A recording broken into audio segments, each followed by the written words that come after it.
Энэ удаагийнхаа бичлэгээр 2020 онд нээлттэй хийсэн гэмт хэрэг трейлер төрлийн Becky киног товчлон ярьж өгөхөөр сонголоо. 13 настай охин Becky-гээс цагдаа нар ойд юу болсон талаар мэдүүлэг авахад тэрээр юу ч санахгүй байна гэж хэлдэг. Үйл явдал байцаалтаас 2-7 хоногийн өмнө Becky-гийн аав Jeff түүнийг амралтын өдрүүдээр онцгой газар руу авч явах гэж байгаа болохоор хичээлээс нь эрт ирж авлаа. Энэ хооронд хотын нөгөө талд 5 хоригдлыг өөр шорон руу тээвэрлэх гэж байгаагийн 4 нацистуудыг дэмжигч Доминикоор удирдуулсан хоригдлууд юм. Тэдний нэрийг Алекс, Cole, Hammond гэдэг. Замдаа Доминик болон түүний багийнхан хоорондоо харцаа солилцож дараа нь Алекс багийнхан гишүүн биш нэг хоригдлыг боож ухаан алдуулна. Улмаар Доминик ачины машиныг зогсоохын тулд ухаан алдсан хоригдлын талаар жолоочод мэдэгддэг. Энэ удаагийнхаа бичлэгийг KFC-тэй хамтран хүргэж байна. Та KFC амттай шарсан дахиагаа онлайнаар захиалаад хүргүүлээд аваарай. Амтд шарсан KFC дахиагаа онлайнаар захиалахыг хүсвэл www.kfcmongolia.com. Яг энэ үед Becky аавтайгаа шатхуун түгээх газар саатаж тэд өөр шорон руу шилжүүлэх ачааны машинаас 4 хоригдол хэрхэн орсон тухай мэддэг үзнэ. Becky мэдээнд огтхон ч анхаарлаа хандуулалгүйгээр халаасандаа эрзэнэн чихэр хийгээд үргэлжлүүлэн явж байхдаа бүгд ижилхэн богино цамц өмссөн гэр бүлийг харан сэтгэл нь түгшдэг. Ингээд уйтгар гунигт автсан тэрээр намгүм газар очиж 1 жилийн өмнө хорт тавдрын улмаас нас барсан талигач ээжийнхээ хуучин бичлэгийг үзлээ. Удалгүй аав охин хоёр аяллаа үргэлжлүүлсэний дараа Becky гэр бүлийнхээ нуурын байшин руу явж байгаагаа мэдээд уурлаж бухимдана. Учир нь энэ газар ээжийнх нь хувьд маш их ач холбогдолтой газар. Гэтэл аав нь ээжийг нь нас барснаас хойш энэ газрыг зарах гээд байгаа юм. Харин түүнийг гайхшруулж аав нь байшингаа зарах бодлоо өөрчилснөө түүнд хэлснээр Becky-гийн уур нь гардаг. Becky шуудхан л Diego нэртэй нохоогоо машинаасаа гаргахад удалгүй өөр нэг машин зогсоол дээр нь ирэхийг хараад түүний уур нь дахиад л хүрнэ. Энэ машинаар аавынх нь шинэ хамтран амьдрагч Kayla түүний хүү Ty нар иржээ. Тэд Becky-тэй халуун дотн мэндэлсэн ч охины хувьд мэдээж хараахан тэднийг таатай хүлээж авахд бэлэн биш байгаа шүү дээ.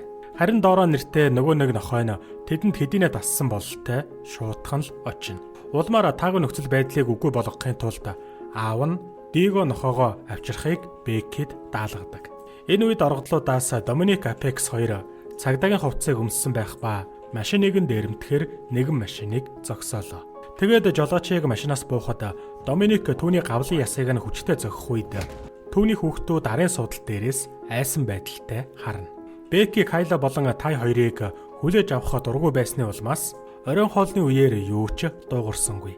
Тиймээс аав нь өнгөрсөн жил хичнээн хэцүү байсан талаараа ярилцаж өөрсдийгөө цаашаа амьдралаа үргэлжлүүлэх ёстойгоо хэлдэг. Тэгээд аав нь Kayla-тай гэрлэх гэж байгаагаа мэдгэтгэд бодож байсанчлан Becky сайнар хүлээж авсангүй. Аав нь түүний араас явхад зүрх нь шархалж ууралсан Becky итгэлтэй Diego нохоо дагуулan ойроо явж орлоо.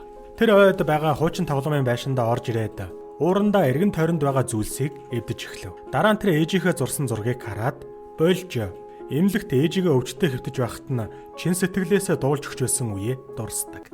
Энэ үед байшинд Kayla аяг тавгаа хурааж байтал хонх дугарснаар тэрээр тайлахаар очлоо. Jeff байшин руугаа буцаж очиод Kayla нэгэн эрэгтэйг байшиндаа оруулсан нь Dominic байх нь тэр. Dominic алга болгосон нохоогоо хайж байгаа хэмээн худлаа шалтак зохион хэлнэ. Ойн байшинд Becky хачин түлхүүр олж түүний анхаарлыг татсан болохоор дараа хэрэг болж магадгүй гэд хадгалдаг. Доминик доороо нохойг хараад холимог үлдрэх байна гэд нохооны үлдрийг холих нь зогсгүй. Тэгснээр нохой аратан зөөс хувингаа алдаж нялзраа амтан болно хэмээн бүдүүлэг тайлбар хийнэ. Энэ үйлдэл нь Jeff-ийг бухимдуулсан ч тэрээр ийдгээр Доминикийг явахыг хүсэхэд гэнэт Apex орж ирээд түүнийг багалзуурдах ба дараа нь Доминикийн тушаалаар Kayla-гийн араас нь явж түүнийг унтлахын өрөөний буланд нуугдж байхыг оллоо. Тэгэд Apex Доминикийн тушаалын дагуу Kayla-г тусламж дуудуулахгүй тулд утсыг нэвдээд түүнд тэднийг алах хүсэл байгаагүй тул ойруу чигээрээ яв гэж хэлэх ба Kayla хүүтэйгээ ойруу явхад доороо нохой тэднийг дагдаг. Үүнтэй зэрэгцэн Becky 2 сэжигтэй эр болох Cole, Hammond хоёрыг ойгоор явж байхыг нь сонсох ба тэд Kayla Ty хоёрын замд нь гарч ирэн энд юу хийж байгааг нь асууна. Гэнэн Ty тэдэнд Becky хайж байна гэж хариулахад Kayla худлаа хэлж Becky гэж нохооных нь нэр гэлээ. Энэ үед доороо Өөрсд рүү нэрхийг хараад нохооноос айдаг Коул түүнийг шуудхан буудаж хөнөөдөг. Бекки энэ бүхнийг нууцаар байшингаас харах ба Диего нохоогоо байшиндаа үлдээгээд гарна. Тэр нууцаар нуурынхаа байшин руу буцаж ирээд аав нь Кайла тай хоёрын хамтаар зочны өрөөндөө байхыг харлаа. Гэтэл Хаммонд өөрсдийгөө Бекки нэртэй эдний нохоог нь алсан гэдгээ мэдэгддэг. Улмаар Доминик зорьсон зүйлээ аваад замдаа гарна гэдгийг мэдэгдэв. Энэ үед Кайла эдгэр хүмүүс царайг нь харсан болохоор өөрсдийг нь амьд үлдээхгүй гэдэгт итгэлтэй байлаа. Удалгүй Доминик хонглын өрөөнөөс төмөр хайрцагнаас ямар нэгэн зүйл хайдагч хайрцаг хоосон байгааг хараад уур нь хүрнэ. Үүний зэрэгцээ Бекки унтлагын өрөөнийхөө цонхоор өрөө рүүгээ ордог. Харамсалтай нь хонглоос шата шууд Беккигийн өрөө рүү ордог ба Доминик дээшээ авирна. Сандарсан Бекки Доминикийг харахаас өмнө шуутхан л станцыг авлаа. Дуучмаа гаргахыг хүсээгүй Бекки яг цонхны доор нуугдж байхад Доминик сэжиг төрөн хардаг.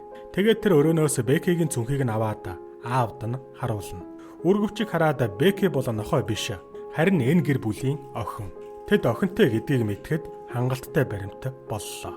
Доминик дээрээ тэмдэгтээ түлхүүр хайж байгаагаа тайлбарладагч тэдний хэнэн ч түлхүүрний талаар мэдэхгүй байсан тул ганцхан Беккигээс л асуух үлддэг.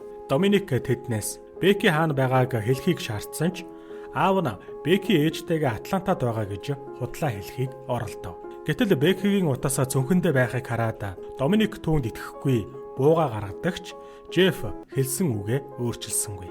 Харамсалтай нь Доминик Кайлагийн гойроо нь буудаж сөрдүүлнэ. Буундуу Кайлагийн хашгиралтанд зочирдсан Бекки шуудхан станцаар холбогдож хөрших рүүгээ очиод утсаар нь цагдаа дуудсан гэж хэлэн оргодлуудын санааг зовоодог. Улмаар Доминик энэ станцыг хүүхдийн тоглоомын станц гэдэгт итгэлтэй байгаа болохоор дохион хол барих боломжгүй тул Беккиг ойрхон байгаа гэж дүгнэлээ. Дараа нь Доминик Апекс 2 аавыг нь гадагшаа гаргаж суулгаад өнөөдөр бол Бекки аавдаа хэрэг хайртайгаа батлан харуулах өдөр гэж хэлнэ. Үүний дараа Доминик Беккиг хонгилд төмөр хайрцагын дотор байсан зүйлийг өгөхгүй болоо аавыг нь эрүүдэн шүүх болно хэмээн станцаар хэлж сөрдүүлдэг. Доминик огтхон ч түлхүр гэдэг үгийг дурдаагүй байтал айж мэсэн Бекки өөрт нь хайж байгаа түлхүүр нь байхгүй гэж амлалтлаа. Эндээс Бекки түлхүүрний талаар мэдж байгаа гэдэг нь тодорхой болно. Доминик хэлсэн үгэндээ эзэн болохын тулд улайсгсан төмрөөр аавынх нь хацрыг түлэн Беккист станцаараа сонсгодог. Тэрээр аавд нь Беккиг туслана гэж найдаж байгааг нь хэлүүлэхээр ярих боломж олголоо. Гэтэл аав нь охиндоо чадхаараа хол зүгтаа гэж хэлнэ. Ууралсан Доминик улайсгсан төмрөөр аавынх нь гидс рүү хатгаснаар Бекки бууж өгч түлхүүрээ авчрахаар болов. Тэгээд тэрээр түлхүүрийг авахаар тоглоом байшин руугаа гүйхэд аав нь эсэргүүцэл үзүүлэн хүлээснээсээ мултарч ойроо гүйлээ. Удалгүй тэрээр Беккитэй таарч түүнд хайртай гэдгээ хэлэхэд Доминик аавыг нь буудан хөнөөдөг. Үргэлжлүүлээд Доминик Бекки рүү гүйж очиод ууралсан охин түүний нүдэнд түлхүүрийг нь зоогоод зогтаа. Доминик нүдээ санжигнуулчихсан байшинда буцаж ирэх ба хаамандоос нүдийг нь дасал гэснээр хайчаар таслах гэсэн ч болсонгүй. Түүний арчаагүй байдалд ууралсан Доминик хутаг аваад нүдээ өөрөө тасаллаа. Тэгээд багийнхандаа Беккиг ойгоор хайхыг тушаана. Энэ хооронд Бекки нуурын хажууд уй гашууга тайлахыг оролдож байхад Коул түн рүү ойртож авчирсан станцаа ашиглан түүгээр тохурхдаг. Бекки түүний байгааг анзааран хурдхан зүгтааж Диего нохойно байгаа тоглоомын байшин руугаа орлоо. Коул араас нь орох гэсэн ч нохойноос айдаг болохоор Диегог хараад айсандаа болив. Тиймээс Коул түлхүүрийг өөрт нь өгвөл түүнийг болон Кайла тай хоёрыг гэмтэхгүй гэж амладаг. Гэвч хойд ээжийг нь дурдсан нь Беккиг игдүүцүүлж талигач ээжигээ илүү санахад хүргэснээр илүү хатуу ширүүн болгоно. Улмаар тэрээр зүгээр тэмцэхгүйгээр бууж өгөхийг хүсдэггүй. Тэгээд тэрээр бэлтгэлээ базаагаад харандаа хугалсан шугамар зэвсэг хийгээд байшингийнхаа дээвэр рүү гарлаа. Дараа нь тэр Коулийг хуурч төмөр зоос шидснээр тэрээр дүлхүр гэж бодон очиж шалгахад Бекки доошоо гулгаж хугархаа шугамаа зоодог. Тэрээр түүнийг бэлдсэн зэвсгээрээ хэд хэдэн удаа дүрж хугархаа шугамаараа түүнийг гүйцээнэ.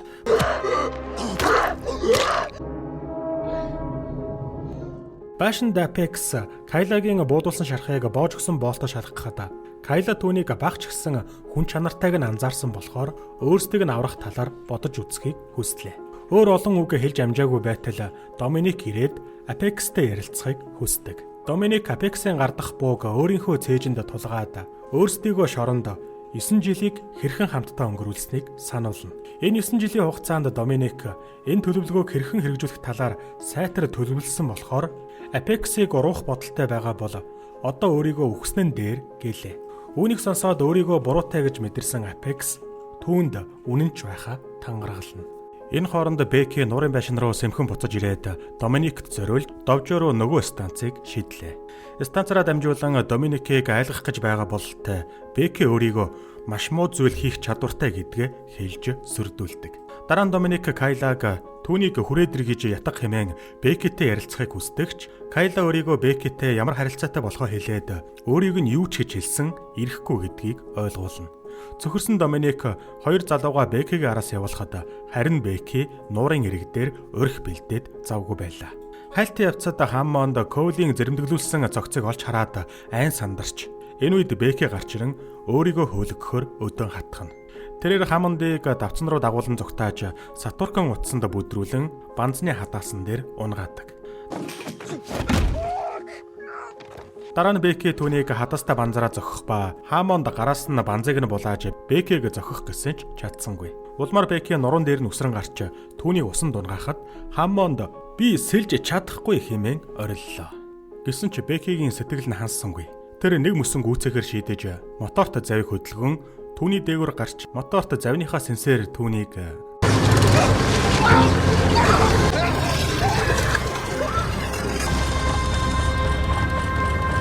буцах замдаа тэр хамгийн том хамгийн хүчтэй нь болох Апекстэй тулгарна. Диго түүнийг аврах гэж оролцсон ч Апекс нохойг зохин хялбархан унгааж Бекки хөдлөхгүй байгаа нохоогоо тэрвэрсээр. Апекс түүнийг ядах юмгүй өргөдөгч Бекки мөчөөгөө өгөхгүй гарыг нь хазаж мултардаг. Улмаар Апекс урдаж Беккиг барьж аваад нуруугаар нь савлаа. Гэтэл Апекс түүнийг дуусгахын оронд хэн нэгнийг гэмтээж чадахгүй гэдгээ ойлгож Беккид хүний аим хөнөөснөөрөө сэтгэлд чинь хүнд ачаа нэмэгдэнэ. Тиймээс зөв замдаа эргэн ороход оройтоогүй байна гэж Апекс Беккид хэлнэ. Ингэжлээд Апекс Доминик өөрөөс нь хүсэж байгаа зүйлийг тоохгүйгээр явлаа. Удалгүй Дигач сэрж нохой намид байгаа нь тодорхой болно. Тэгэд Бекки аавынхаа цогцон дээр ирэхэд гадаа харанхуй болдог.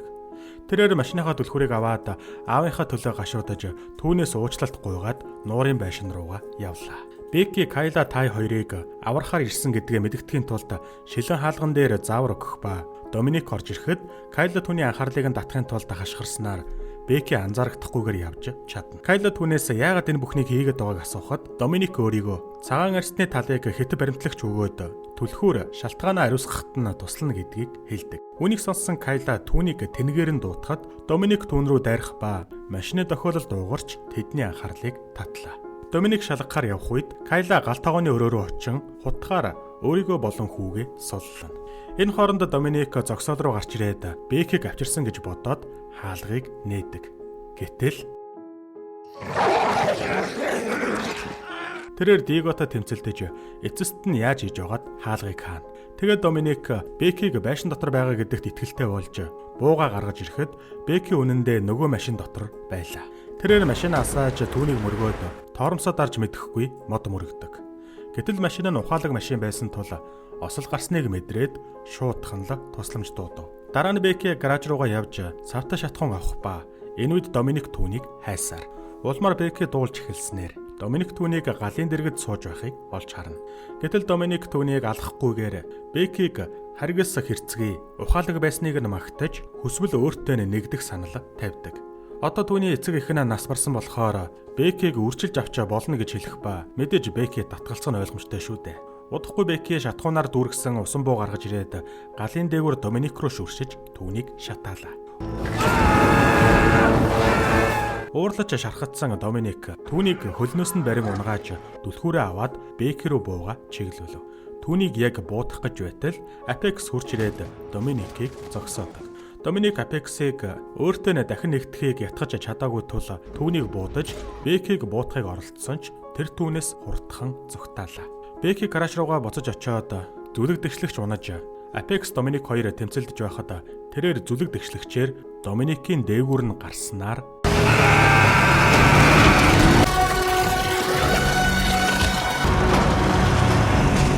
дараа нь Apex Becky-гээс Доминикийн эсрэг ганцааранг нь үлдээсэндээ уучлалтгүй байдагч Becky юун уучлах Apex-ийг ч бас буудан хөнөөдөг. Тэгээд тэр дүлхүүрийг ажиглаж яагаад тийм чухал болохыг нь гайхна. Удалгүй Кайла тай хоёроо Becky-г сарвчны хажууд сууж байхыг нь хараад хамтдаа суух ба цаана нь цагдаагийн дууд дохио сонсогдов. Тэгээд киноны эхлэлд гарснаар цагдаа Becky-гээс ойд юу болсон талаар асуудагч тэрээр юу ч санахгүй байгаа царайлдаг. Эцэст нь офицер энэ бяцхан охины үйлдэлсэн хүчирхийлэл миний санааг зоож байна гэж хэлснээр кино төгсдөг.